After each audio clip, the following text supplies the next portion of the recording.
мынау тмд мемлекеттердің мынау сыбайлас жемқорлыққа қарсы күрес келісім шартын толығымен қарап шықтым.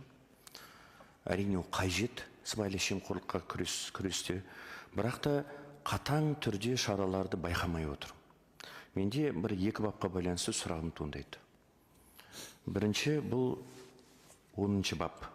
Мынау уәкілетті органдардың құзыреті. Уәкілетті органдардың құзыретінде бар болғаны тек қана ақысыз ақпараттарды беру және ұсыныс жасау, лицензияларды, арнайы рұқсаттарды тоқтатуға байланысты ұсыныс жасау ғана көрсетілген. Жемқорлар елден дүние мүлік активтерді шығарған кезде олардың мынау келісім шарт олардың шығару процесін тоқтату керек.